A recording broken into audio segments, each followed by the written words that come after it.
In this video, I'm going to share some of the fun history of what we call Fair Isle Crochet and why maybe we should stop calling it Fair Isle. So stay tuned. This video is brought to you by the Fiber Art Shop, featuring my graph patterns from simple designs to elaborate creations, hand-drawn from photographs and then transferred to crochetable graphs. January's featured graph pattern, Winter Pine Cones, started as a picture of a pine cone lightly covered in snow.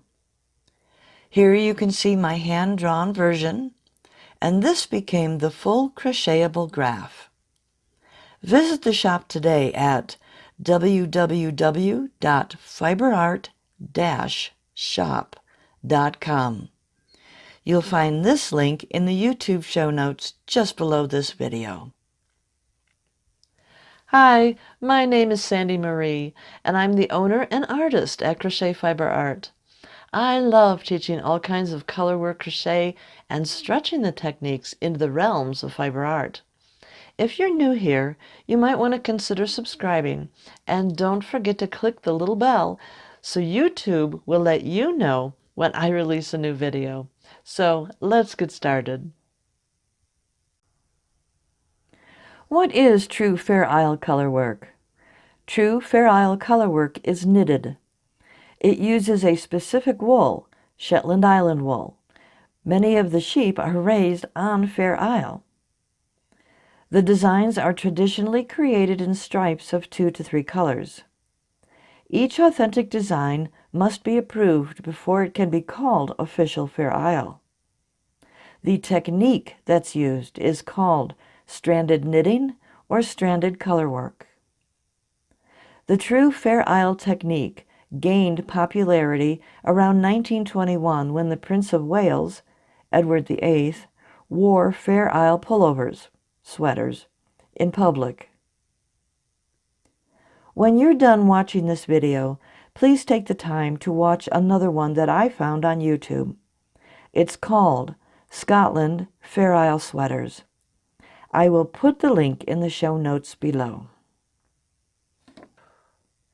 This is a sweater jacket that my mom knitted using stranded colorwork knitting. As you can see, she really was an expert. I, however, am not a knitter. Seeing what my mom could do, I really wanted to figure out how to do this kind of colorwork, but with crochet. No one really knows when crocheters started dabbling with stranded colorwork. It's assumed that it was around the same time that the Prince of Wales first appeared in his Fair Isle pullovers. However, crochet stitches do not sit on top of each other like knit stitches do. So crochet designs were not crisp, and they tended to lean. The idea of doing stranded color crochet was pretty much dropped. In the 1970s, crocheters wanting to create stranded colorwork developed leaning graphs to create designs that actually looked good. As close as I can find, the originator of the leaning graphs was Mr. Mark Dittrich in his book titled Hard Crochet. But don't quote me on that one. What I found was the earliest published leaning graphs for crochet design work. The actual creation of leaning graphs could have been by somebody else long before. Time passed until the 1990s. Stranded color knitting was creeping back into patterns. However, the term Fair Isle knitting was suddenly being used to describe the technique. As crocheters picked up their hooks, they started calling stranded color crochet Fair Isle Crochet. Perhaps people didn't study history, or maybe the name Fair Isle just sounded more romantic. It got to the point that you couldn't find a pattern using the terms stranded color knitting or stranded color crochet. So, I'm old school. I've been doing colorwork crochet for over 40 years now.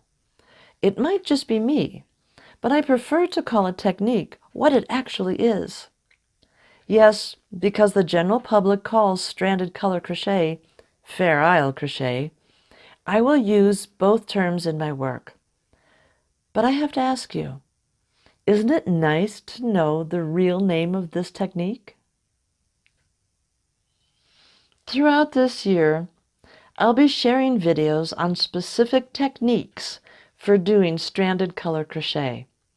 However, I'm going to actually be making items, not little swatches. So there will be time between those videos. We all know that crochet takes time. But don't worry, there will be other videos and a lot of things to do and see in between. Just a reminder, when you're done watching this video, please take the time to watch the other video that I found for you. It's called Scotland Fair Isle Sweaters, and you'll find the link to that video just below in the show notes. If you enjoyed this little history lesson, please click the like button. Don't forget to subscribe and click the little bell that's next to the subscribe button. Until the next video, make it an awesome day.